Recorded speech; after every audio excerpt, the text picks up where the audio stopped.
Bonjour à tous et bienvenue sur la chaîne Hélios Guidance. Je vous propose le tirage annuel des Sagittaires pour l'année 2025. Alors on va commencer par une roue astrologique et ensuite on ira voir les mois de l'année divisés en 2 semestres pour voir un petit peu ce qui va se passer. Alors c'est un tirage passionnant, exaltant, où il va se passer plein de choses pour vous. Vous êtes vraiment acteur de votre vie en 2025, vous récupérez le pouvoir et ça marche. Donc c'est absolument superbe de vous voir évoluer comme ça sur l'année 2025. Je pense, comme je le disais dans le tirage, que vous serez fiers de vous en décembre 2025 en regardant cette année qui se sera écoulée et dans laquelle vous aurez posé beaucoup d'actions, pris beaucoup de décisions. Tout ça pour votre bien-être à vous et pour résoudre des problématiques de stagnation. Donc, je vais vous laisser regarder cette guidance, apprécier les conseils, les écueils, les choses dans lesquelles, les pièges dans lesquels il ne faudra pas tomber, bien évidemment. Avant cela, vous le savez, il est important pour moi que vous soyez abonné à la chaîne si vous n'êtes pas encore, parce que c'est sa façon de grandir, de continuer à exister. Donc, merci infiniment de vous abonner pour aussi être notifié des différentes sorties de vidéos.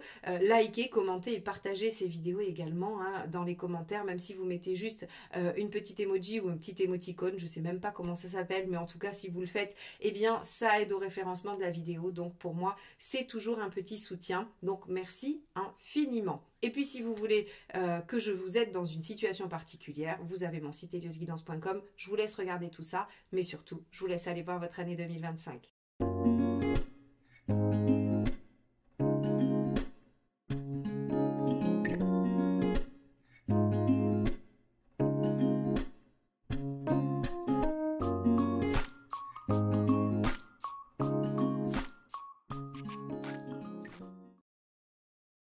Les Sagittaires, nous voilà donc avec votre roue astrologique et on va aller explorer ensemble les enjeux de cette année 2025 dans les différents domaines de vie avant d'aller plus précisément dans chacun des mois.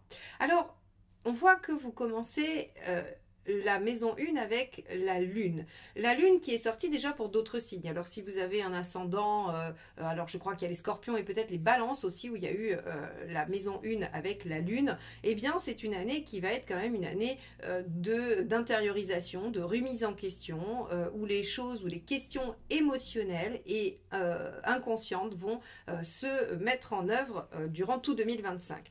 Alors effectivement, quand on regarde votre roue, on voit que beaucoup de choses qui ne vont pas se passer comme vous le souhaitez vont en fait provoquer, au lieu de peut-être provoquer du désarroi et de l'inertie ou peut-être une stupéfaction, vont provoquer chez vous l'envie de réagir et de changer les choses.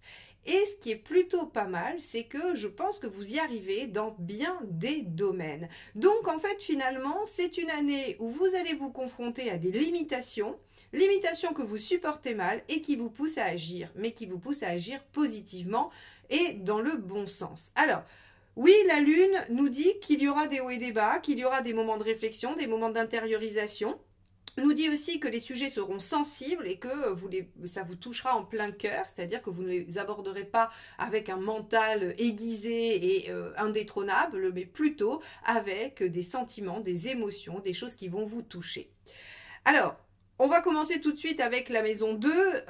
La maison 2, c'est la maison des avoirs, mais c'est aussi la maison des valeurs personnelles, de ce que l'on met en œuvre dans sa vie, son mode de vie. Et là, pour le coup, on a le jugement inversé. Donc le jugement inversé, c'est ce qui me fait dire que vous allez modifier des choses puisqu'on est sur une nouvelle page de vie, on est sur des circonstances nouvelles. Donc il se pourrait bien que concrètement dans votre vie, il y ait des choses qui changent, des choses qui arrivent et qui sont complètement nouvelles, comme une nouvelle façon d'organiser sa vie, une nouvelle vie financière, une nouvelle façon de gérer son quotidien. Alors on verra aussi avec le pape en maison 6 qui nous parle du quotidien, comment vous allez pouvoir faire évoluer les choses et leur faire passer peut-être un stade. Donc, dans ce qui est vos fondements, vos valeurs et ce que vous avez, il y a une nouvelle page de vie et c'est du positif, c'est une forme de renaissance. Donc ici, on va avoir une nouvelle façon de voir les choses, qui sera probablement dû à tout ce dont je vous ai parlé. On va aller voir les domaines où ça va coincer et où ça va vous faire réagir. Mais le résultat, c'est que concrètement, vous modifiez des choses.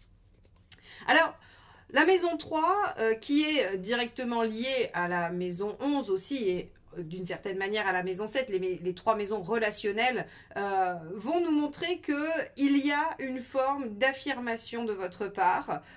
Vous arrêtez de vous soumettre, vous arrêtez de vouloir arranger tout le monde, vous arrêtez d'être frustré dans certaines relations et vous allez a priori vous libérer de bien des choses, les Sagittaires. Donc, la justice inversée nous dit, vous tranchez parfois un peu dur dans les liens et les relations du quotidien. Alors la maison 3, c'est les frères et les sœurs, d'accord, mais c'est aussi les collègues de travail, les voisins. Vous pourriez avoir des difficultés avec vos voisins. Si, par exemple, certains d'entre vous ont des problématiques de voisinage, ça pourrait aller devant la justice. Hein. On pourrait prendre la décision d'aller rétablir une injustice par rapport à du voisinage, par rapport à de la famille, frères, sœurs, dans les héritages, par exemple. Hein. On voit que la maison 8 pourrait aussi souffrir de certains blocages, donc la maison des héritages potentiellement, et ça pourrait amener une nouvelle façon de régler la situation. Quoi qu'il en soit, dans vos relations du quotidien, vous prenez des décisions qui vont en fait avoir pour but de rétablir ce que vous jugez comme une injustice, ce que vous vivez comme une injustice. Parce qu'il y a trop de frustration et parce que vous avez besoin de vous libérer de certaines choses. Donc, on voit bien que dans les relations, des blocages vous poussent à l'action. C'est exactement ce que je vous disais et ça, on va le retrouver dans d'autres domaines que celui-ci. Notamment dans la maison 4. Alors la maison 4, ça peut être aussi bien votre foyer, votre maison, là où vous vivez, hein, votre lieu de vie et s'il y a des gens qui vivent avec vous, comme votre déploiement personnel, votre fort intérieur. Ici, avec la roue inversée, il y a comme une impression de lenteur, une impression de stagnation et ça vous agace profondément. Alors, c'est logique, vous êtes un signe de feu, donc les signes de feu ont plutôt tendance à être dans le dynamisme, aller de l'avant, surtout vous les Sagittaires, hein, c'est toujours plus haut, toujours plus loin. Donc en fait la stagnation, la routine, la continuité ou même le fait de répéter des choses indéfiniment va vous agacer profondément et provoquer en vous, encore une fois, une nécessité de faire le point. Lune et monde en 1 et en 5, qui sont aussi des maisons de personnalité, de comment vous vivez les choses, eh bien vous êtes dans la remise en question, vous vous recentrez sur l'essentiel, vous revenez à ce qui est primordial pour vous et vous essayez de faire bouger les choses qui sont importantes. Le monde ici inversé nous dit que vous allez vivre une année surtout centré sur vous et tourné vers votre propre envie. Alors vous n'allez pas être dans une vie sociale très déployée, vous n'allez pas mettre en œuvre beaucoup de choses finalement, mais vous allez essayer de rééquilibrer, réharmoniser, redynamiser les fondements, les principes de base de votre vie et ce qui est primordial et indispensable. Vous n'allez pas être dans le superflu, dans tout ce qui va être périphérique. Vous allez être vraiment dans l'essentiel. Donc ici, on va avoir entre la maison 4 et la maison 5 l'envie de comprendre pourquoi les choses n'avancent pas et le besoin de redynamiser l'essentiel. La maison 6, on a le pape, hein, ici. Le pape nous dit que dans le quotidien, les choses devraient évoluer favorablement. C'est-à-dire que si on a des attentes par rapport à une organisation quotidienne, personnelle, au niveau du travail, alors ça, je vais le mettre en lien avec l'arcane 13 dans la maison 10. Hein, il y a des changements quand même assez importants dans votre vie professionnelle. Mais ils sont plutôt positifs puisque dans la maison 6, on a du pape. Donc ça veut dire qu'on a des changements qui font évoluer. Et comme je vous l'ai dit, la tonalité de votre roue, c'est que vous vous mettez en action pour faire bouger les choses qui ne vont pas dans votre vie et pour les faire aller vers quelque chose qui vous convient. C'est exactement ce que nous dit ce pape. Je grandis, j'évolue, j'avance, j'améliore ma situation puisque c'est une lame de progression, et je fais les changements nécessaires dans ma vie professionnelle et dans ma vie personnelle. Donc ça va remuer pour vous les Sagittaires cette année 2025. Si vous espériez qu'elle soit tranquille et passive, c'est raté. Elle va être plutôt dynamique et elle va vous pousser un peu en dehors de vos retranchements et de vos zones de confort. Donc, on a un quotidien qui va s'améliorer. Et de fait, puisque vous décidez de prioriser ce qui est important pour vous. Dans la sphère relationnelle du partenaire, la maison 7, c'est les gens qui comptent vraiment, vraiment pour vous, sans qui vous ne pourriez vivre. Alors, c'est évidemment le partenaire ou la partenaire de vie, mais ça peut être aussi vos animaux de compagnie, ça peut être les gens, votre meilleur ami que vous pouvez mettre en maison 7. Avec le mât, il y a comme une espèce de prise de distance. Alors le mât n'est pas une lame de séparation en soi, d'accord? Donc ça ne veut pas dire que vous vous débarrassez de tout le monde, vous jetez tout le monde à la poubelle et puis hop, on fait peau neuve parce que ça bloque. Pas du tout. Le mât, c'est plutôt je me libère de ce qui m'entrave dans les liens. Je me libère, je me rends plus indépendant, j'assume qui je suis et ce que j'ai envie d'être, qui est en parfaite cohérence avec le reste de la roue, hein, on est bien d'accord. Et vous allez vers quelque chose qui vous permet de vous sentir plus libre dans la relation. Et cette liberté que vous vous accordez dans la relation, elle permet de repartir sur de nouvelles bases. Donc ici, si vous trouviez que votre vie, par exemple, maritale, enfin en tout cas la personne avec qui vous vivez, par exemple, si vous trouviez que ça stagnait et que c'était un peu laborieux, un peu difficile, le simple fait de vous recentrer sur vous, de reprioriser ce que vous voulez et d'améliorer votre liberté dans la relation fait que les choses vont se remettre en mouvement et vont aller dans l'essentiel. Donc, encore une fois, tout est centré sur vous. C'est pour ça qu'on a le monde inversé dans la maison 5, hein, c'est-à-dire que la réalisation vient du plus profond de vous-même et pas de l'extérieur. C'est-à-dire que vous ne pouvez pas avoir en 2025 une posture d'attente. Vous ne pouvez pas vous dire « je vais attendre que des opportunités sympas se présentent à moi ». Elles n'arriveront pas, tout partira de vous. Tout partira de vous et des actions que vous mettez en œuvre. Par contre, si vous le faites, il y a de belles récoltes. Donc ça, c'est l'aspect positif. Dans la maison 8, on a le pendu. Alors, je vous ai dit tout à l'heure, hein, ça peut être la maison des héritages. Si vous êtes dans une procédure juridique en lien avec de l'argent familial ou l'argent des autres, hein, ça risque de bloquer encore un petit peu. Le pendu nous parle de stagnation, donc on n'aura pas une résolution forcément cette année, ou alors on aura une résolution tardive dans l'année. Donc, ne vous attendez pas à ce que des solutions soient trouvées avant fin 2025, voire 2026. Pour autant, le pendu vous amène à patienter. Il ne met pas de choses difficiles sur votre route, il parle juste de patience, d'attente, frustrante, ça je vous l'accorde, parce que le pendu n'est jamais agréable, on a l'impression de ne pas être maître de la situation, de devoir subir, et c'est le cas, c'est vrai que c'est un peu difficile, un peu délicat, mais vous allez voir que finalement, les choses se régleront d'elles-mêmes après, ou en tout cas, elles suivent leur cours.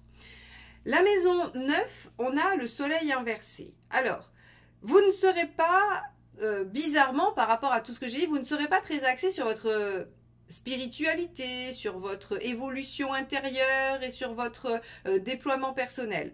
Parce que vous serez dans des actions concrètes de recentrage. Donc en fait, ici, il faut bien vous dire que vous allez agir concrètement pour modifier votre vie et vous n'allez pas tergiverser ou réfléchir à cette nouvelle vie. Vous voyez, autant cette roue, elle nous parle d'action, de réaction par rapport à des situations qui bloquent et vous mettez en œuvre des choses pour que ça change, autant la maison 9 pourrait nous parler d'un moment où vous allez faire une thérapie, où vous réfléchissez, où vous essayez de comprendre mieux la vie ou comment mieux vous fonctionnez.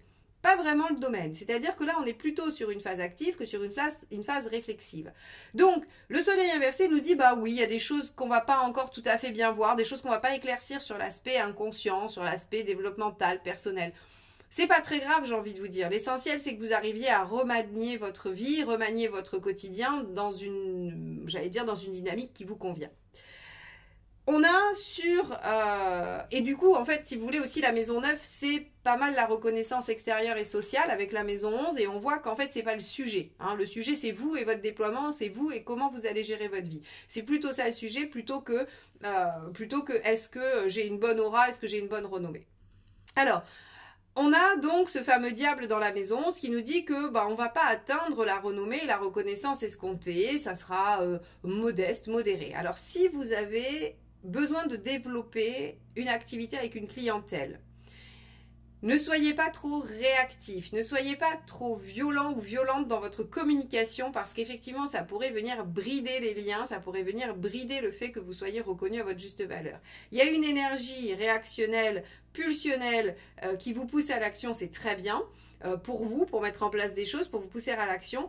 Par contre, quand c'est dirigé vers l'autre, ça pourrait être un petit peu difficile. En tout cas, l'autre qui n'est pas dans votre quotidien proche, hein, on est bien d'accord que cette maison, elle est quand même un peu protégée.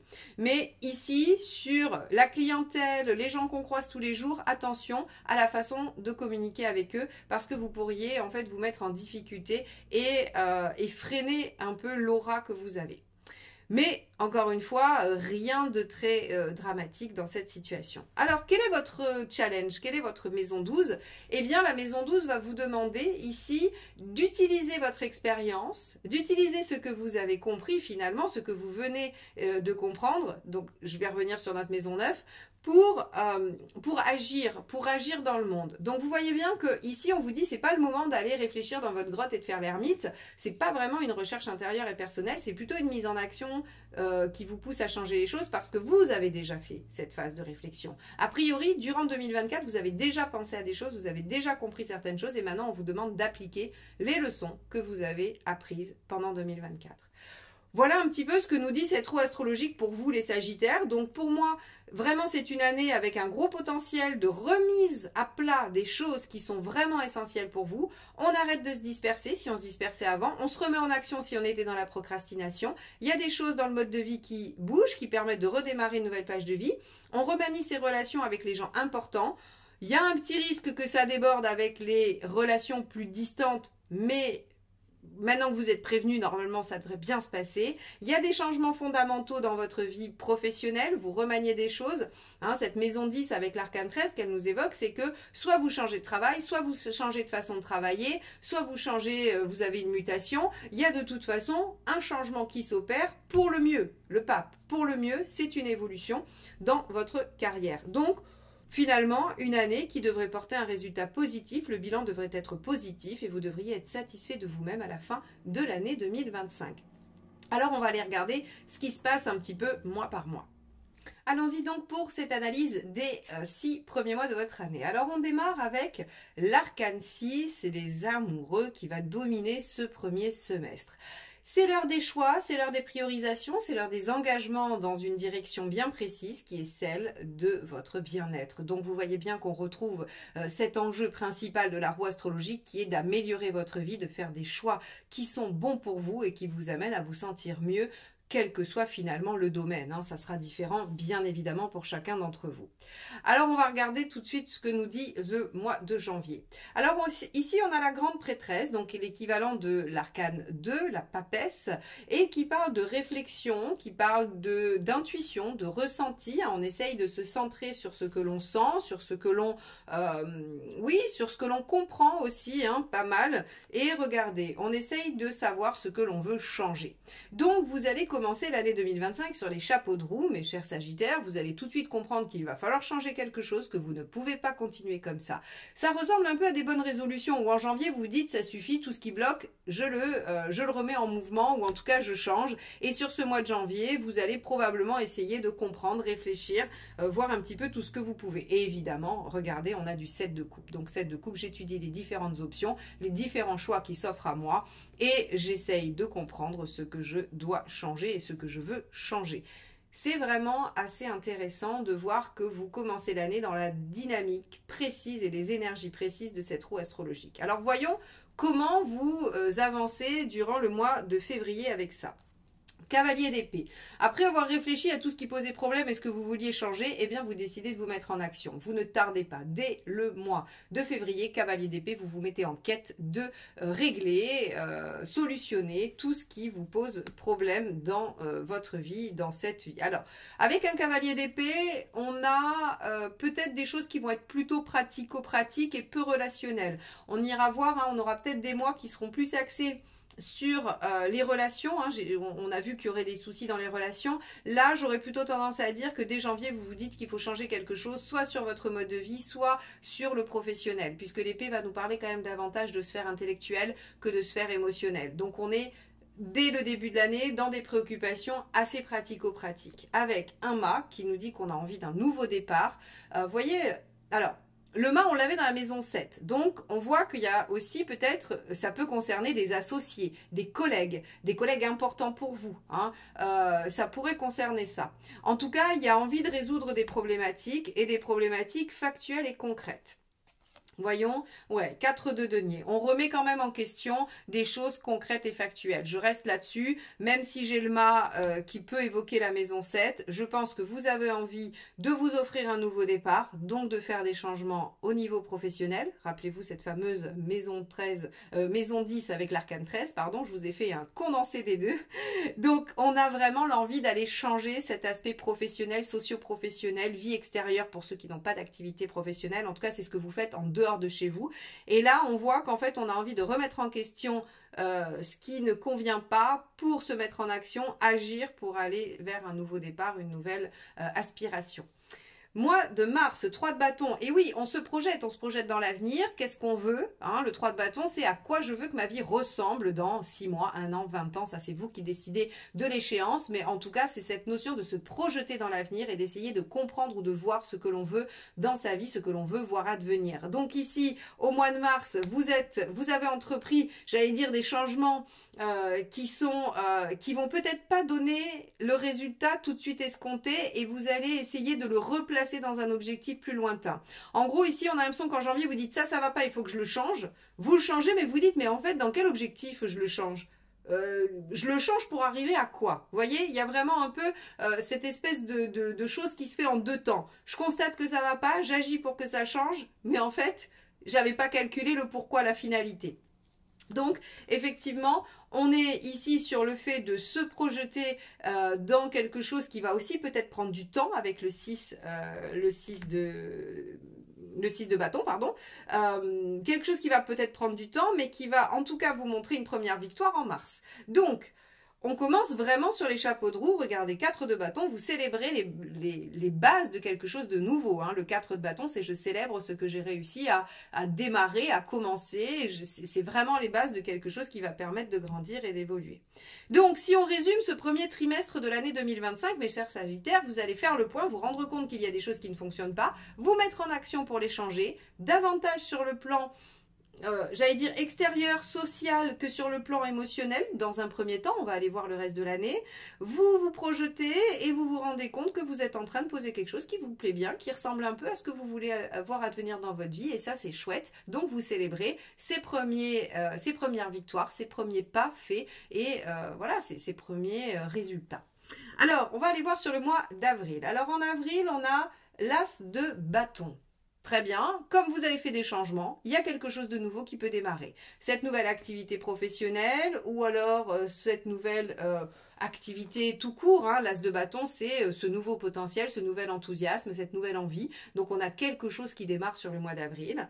Regardez, qui vient faire suite à une clôture de page, 10 de bâton, j'arrive au bout, j'ai fait des efforts, je peux je peux enfin me reposer hein, et démarrer quelque chose de nouveau. Donc c'est très très bien parce que on a effectivement, j'allais dire, la récompense de vos efforts.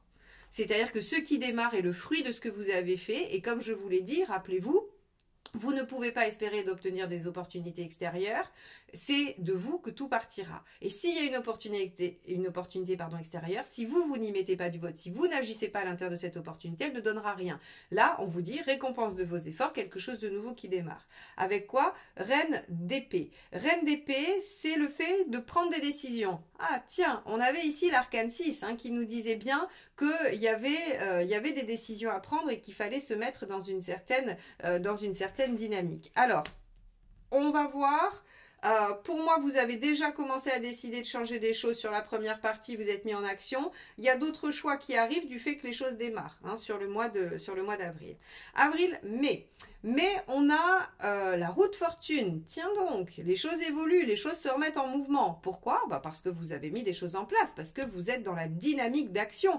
Encore une fois, les Sagittaires, on retombe sur nos pattes avec cette roue qui nous dit que vous voulez mettre des choses en mouvement parce que vous en avez marre que ça stagne, très clairement. Roi de denier, vous prenez confiance en vos capacités, vous vous rendez compte que vous arrivez à concrétiser ce que vous souhaitez et que vous avez un peu le vent en poupe. Donc sur le mois de mai, ça devrait évoluer favorablement et évidemment, vous célébrez ça. C'est un mois plutôt positif de récolte. Donc le mois de mai sera un mois qu'il faudra saisir pour pour profiter, pour être heureux, pour être joyeux, parce que les autres mois seront peut-être des mois de remise en question, d'effort, de mise en action. Donc ça vous demandera de l'énergie. Là, sur le mois de mai, on est sur quelque chose qui, voilà, on se dit chouette, ça démarre, il y a des bonnes choses, il y a des belles choses, on en profite, on est heureux. Donc un mois de mai assez agréable. J'espère qu'il fera beau et que vous pourrez en profiter grandement et que l'énergie du soleil viendra en plus vous faire rayonner davantage.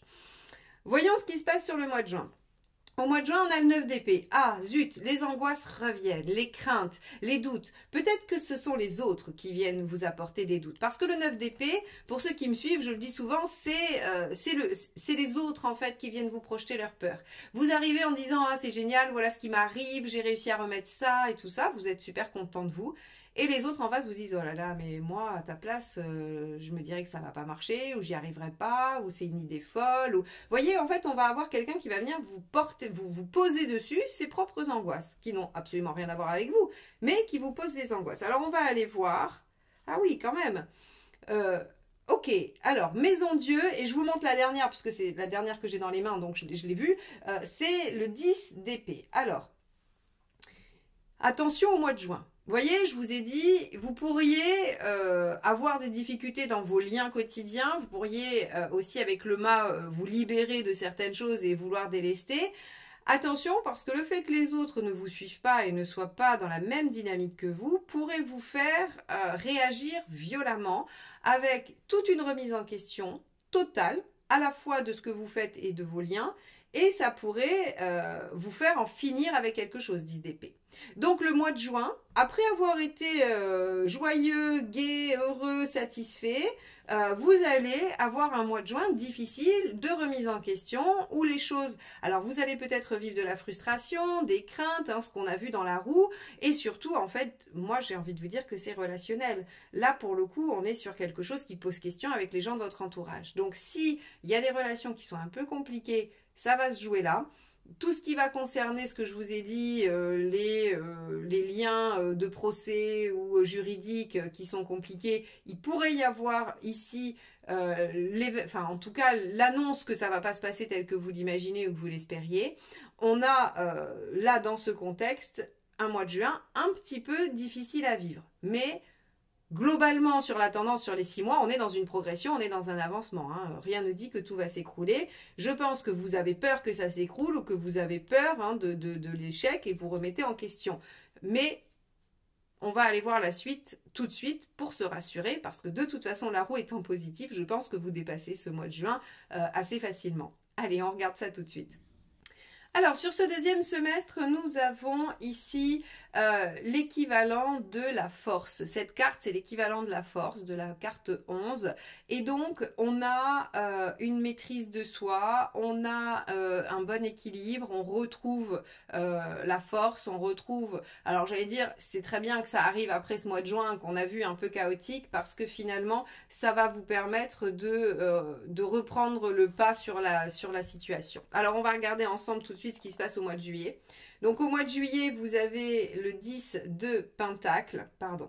Vous avez le 10 de Pentacle qui évoque en fait le fait que vous vous raccrochez à ce qui est construit, à ce qui est solide, vous allez vers les gens qui comptent pour vous. Alors vous voyez, dans la roue astrologique, je vous ai dit, on va avoir des problématiques avec les gens du quotidien, les gens un peu éloignés ou en tout cas les cercles sociaux, mais pas avec les partenaires de vie, pas avec la maison 7. Eh bien, cette carte, ce qu'elle évoque, c'est que vous allez vous raccrocher à la maison 7 justement, aux gens qui sont solides autour de vous, qui vous comprennent, qui vous soutiennent et vous allez resserrer les choses à l'image de la carte du monde inversée en 5. Page d'épée, vous allez essayer de comprendre, vous allez vous recentrer, vous allez vous raccrocher à ce qui est important et ce qui est stable et vous allez essayer de comprendre un petit peu les choses pour vous dans votre vie. Ok, très bien. Et 5 de denier, vous allez essayer de ne pas vous laisser happer par vos peurs, évidemment. Donc, vous voyez que ce mois de juillet, il va servir à retemporiser un peu les choses, à venir redonner un peu de mou dans la situation, vous rassurer. Et finalement, ce qui va se passer sur le mois de juin est épisodique. Donc, on a quelque chose qui vient vous heurter. Rappelez-vous, on avait la lune en 1. De toute façon, vous prenez les choses à cœur. Donc, forcément, ça a un effet, ça a un impact. Et là, on voit que, hop, en juillet, on remaîtrise. Alors, qu'est-ce qui se passe en août? Waouh, le monde, vous avez confiance en vous, vous êtes à nouveau dans l'ouverture et dans l'envie de vous réaliser. parfait. Regardez, waouh, on a un magnifique mois d'août. Hein. Alors là, j'avoue que, parce que j'ai vu la carte d'après, mais je vous garde le suspense, c'est vraiment un magnifique mois d'août parce que vous êtes dans l'envie de vous épanouir, vous reconsidérez les choses, vous reprenez là où vous en étiez, vous ne vous laissez plus déstabiliser. C'est quand même 2 arcades majeures, donc on est dans une posture assez puissante. Et on a par-dessus un cavalier de bâton qui nous dit... On reprend les choses là où on les avait laissées, on ne se laisse plus déstabiliser, on avance, donc on est bien dans la récupération de sa propre force et de sa confiance en soi pour aller vers une réalisation, une renaissance que l'on a choisie, que l'on veut, on reconsidère les choses et on avance tel qu'on l'avait décidé. Hein. Le cavalier de bâton, c'est la continuité, on ne modifie rien, on suit sa route, on suit son objectif. Donc au mois d'août, les affaires reprennent, j'ai envie de vous dire, et vous êtes à nouveau confiant en vous parce que vous avez réussi à vous recentrer. Mois de septembre, As de coupe. Du coup, vous êtes dans une forme d'autonomie affective. Qu'est-ce que je vous ai dit tout à l'heure avec ce mât en maison 7, que le fait de vous autonomiser, de vous rendre plus indépendant dans la sphère affective va vous permettre de vous suivre davantage, d'être davantage vous-même. Et ici, en fait, cet As de coupe, dans un premier temps, il signifie ça. Alors, ceux qui veulent rencontrer quelqu'un et qui sont célibataires, eh bien, c'est parfait, c'est le moment. En septembre, vous aurez une rencontre. Ceux qui sont déjà dans une situation vont pouvoir redémarrer les choses sous un autre angle, vont pouvoir espérer du renouveau et un retour de quelque chose qui pourrait être prometteur, hein, puisque là c'est toujours prometteur. 9 de bâton, et oui, vous sortez de votre zone de confort par rapport à cette question, par rapport à cette situation. Très bien, donc en fait ça vous permet d'aller un tout petit peu plus loin et aussi peut-être de dépasser des conflits intérieurs. Ah tiens, intéressant. On a vu que quand même il y avait un repositionnement de votre part et j'ai l'impression que ce mois de septembre, après avoir eu un moment de déstabilisation en juin et une reprise de pouvoir en août, eh bien il y a des choses qui s'affirment, qui se posent et qui permettent d'aller vraiment vers un renouveau. Donc vous sortez de votre zone de confort pour démarrer une nouvelle façon de voir les choses. Ok, il reste, alors vous pouvez dépasser certaines contradictions, mais il peut aussi rester certains conflits intérieurs. C'est bien légitime, c'est bien normal, on ne dépasse pas tout en un claquement de doigts. Allons voir ce que vous réserve le mois d'octobre. Alors le mois d'octobre, on a le 7 de bâton. Avec le 7 de bâton, on est plutôt dans une belle harmonie. Hein. Donc je veux dire, ce nouveau démarrage là, il vous plaît bien. Alors, ce qu'il faut interpréter, c'est que il y a différents domaines qui vont bouger. On voit que ces différents domaines, ils vont bouger à des moments différents. Vous voyez qu'il y a plusieurs moments de relance, de redémarrage. Vous allez voir, ça va être différent pour chacun. C'est-à-dire que certains vont commencer avec le professionnel. Beaucoup d'entre vous quand même, parce qu'on a vu que c'était très aspecté sur le professionnel. Mais certains vont commencer par le professionnel, d'autres par le personnel, par le mode de vie. Et puis, en fait, voilà, vous n'allez pas forcément vivre les mêmes domaines au même moment. Par contre, les moments de doute, les moments d'évolution, eux, vont être les mêmes pour tout le monde. Les énergies vont vous traverser de la même manière, mais touchant des domaines différents selon la situation qui va être, j'allais dire, en lumière pour vous à ce moment-là. Donc là, vous êtes dans quelque chose de plutôt plaisant. Oui, et pour cause, hein, regardez, on est avec un page de coupe. Le page de coupe, il est plutôt bien, il est joyeux, guériré, il se laisse aller, il se laisse porter par son cœur. Voilà, il y a un petit côté insouciant et avec un 7 de bâton, moi j'ai envie de vous dire que, bah voilà, vous défendez ce que vous voulez défendre, vous êtes convaincu de ce que vous avez mis en place et vous êtes content de vous et effectivement vous sortez de votre zone de confort pour ne plus vous soucier de ce que les autres pensent, pour ne plus vous confronter à l'autre, ne plus vous soumettre, hein. Rappelez-vous, on avait un diable inversé, on était un peu soumis aux autres, et bien là en octobre c'est terminé. Qu'est-ce qui se passe en novembre? Eh bien, vous commencez à vraiment construire. Tout à l'heure, on avait un 4 de bâton, on célébrait les bases que l'on posait. Ici, avec un 4 de denier, il y a des bases solides, constructives, qui sont en train de se déployer. Donc là, on est en train de s'engager, d'entériner les choses. Encore un 9, mais le 9 de pentacle, ça nous permet d'apprendre des choses nouvelles, de mieux se connaître, de développer des capacités, des ressources que l'on ne connaissait pas. Donc ça, c'est intéressant. Parce qu'en fait, avec le 3 d'épée, on est vraiment lucide. Alors, il y a quelqu'un qui m'a dit dans un commentaire que je racontais n'importe quoi parce que le 3 d'épée, c'était la lucidité et que plein d'autres personnes disaient que c'était la souffrance, la douleur. Alors, Je vais m'expliquer parce que oui, en fait, c'est jamais facile d'être face à la réalité et d'être lucide. C'est-à-dire que quand on s'est menti ou quand on n'a pas voulu voir quelque chose pendant longtemps, d'être face à cette réalité et de devenir lucide, de voir les tenants et les aboutissants et d'être au cœur du problème, ça peut être douloureux. Ça peut être douloureux, mais encore une fois, le tarot a toujours une volonté de vous faire évoluer, de vous faire progresser. Donc en fait, s'il vous met face à cette vérité, c'est pour trouver une solution qui va aller avec. Si par exemple, pendant des années, vous vous racontez que si votre douche ne donne pas assez de pression, c'est parce que vous n'avez pas, j'en sais rien, je vais vous dire une bêtise, vous n'avez pas le bon pommeau de douche et que vous changez sans cesse de pommeau de douche mais que vous n'avez toujours pas la bonne pression, eh bien en fait, vous ne trouvez pas le vrai problème, donc vous ne pouvez pas trouver une vraie solution. Si en fait vous êtes face à la vraie problématique qui est qu'en fait il y a un gros trou dans votre tuyauterie et qu'il y a les trois quarts de l'eau qui passe dans le tuyau qui s'échappe ailleurs que dans votre douche, et bien en fait vous allez vous dire oh là là voilà c'est une fuite, c'est casse-pied, va falloir que j'appelle un plombier, va falloir c'est beaucoup plus embêtant, mais par contre ça vous permet de prendre la vraie solution. Alors oui, c'est une image très pragmatique, mais ceux qui me connaissent ont l'habitude, j'aime bien avoir des images très pragmatiques. Donc le 3 d'épée, oui, c'est douloureux, oui, c'est souffrant, oui, on n'aime pas être face à nos propres contradictions, nos propres problématiques, tout ce qu'on a mis en jeu pour déjouer notre inconscient et ne pas, surtout pas faire face à la réalité. Mais c'est quand même une carte de lucidité, c'est-à-dire que oui, vous êtes face aux choses.